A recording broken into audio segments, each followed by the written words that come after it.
Hi, my name's Deacon Bruce McPhail. I'm a newly ordained deacon, a transitional deacon. I was ordained from Oscott College in Birmingham, and I've just finished a placement here at St Gerard's in Sacred Heart Parish with Father Kevin McGoldrick.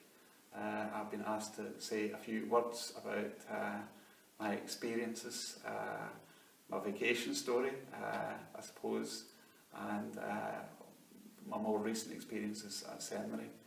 As you can see, I'm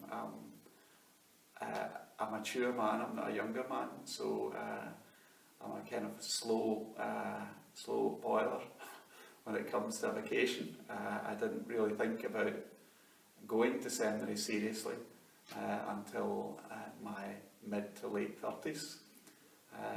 At that time I got more involved in my church. It wasn't in fact my local church. At that time I was travelling around in England, and I was working in accounts in the NHS, and 3 or 4 different jobs.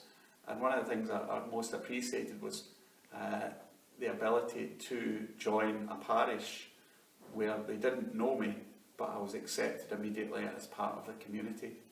And I think that maybe reinforced for me the importance of my faith. I started to get more interested. I had more time to do reading and things. I remember reading C.S. Lewis, Mere Christianity, which is a very important book for me, and some books by Chesterton as well. And so during that period I became very convinced that, of the value of the church, the church was the solution to a lot of the problems which had been, until then, not too concerned about because I was having too much fun. But I think there comes a point in life where maybe you start to look at things a bit more seriously. And the answer to those problems I was finding in the church. I was finding in Catholic apologists like G.K. Chesterton. And so, while I was still living in England, near Guildford, I applied to go to seminary. My first experience at seminary was at one-year seminary, and I was a student of Arundel and Brighton Diocese. Unfortunately, I only stayed for a year and a half then, and I still had a big pool, a lot of doubts, and I thought maybe I wasn't quite cut out to be a priest, and started to question my own value to the church. So I left, and not very long after leaving I realised that I'd made the wrong decision. It was almost at a real gut emotional level, and so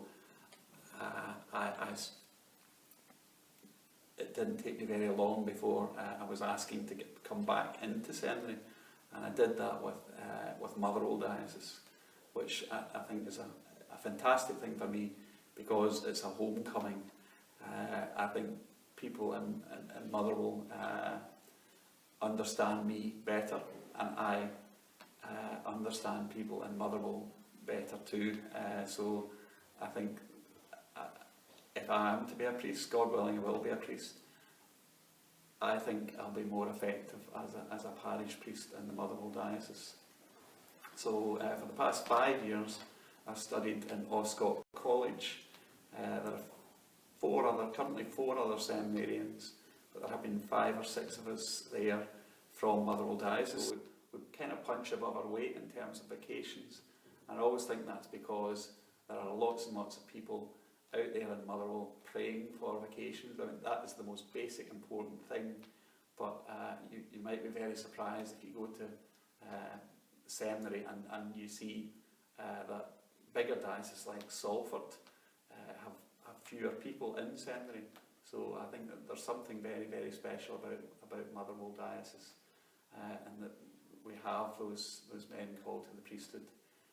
It's been a wonderful experience at seminary, learning about things which I was curious about anyway, so learning has been a pleasure. It's always a challenge to be at seminary as well, but each time I have been challenged, I've felt God's backing. So it's really quite a remarkable thing. I'm normally not a person who rises to challenges all of the time. I doubt myself quite a lot, but I have noticed that there have been some kind of daunting hurdles in my way, which I really feel that God has helped me to overcome. So after 5 years, I'm now here, ordained deacon, almost there. So if anyone's watching, what I would say to you is think about the possibility that God is calling you to the priesthood or the religious life, and think about your own vocations, that God, we've all got vocations. And also I would like to ask for your prayers. So thanks very much. God bless you.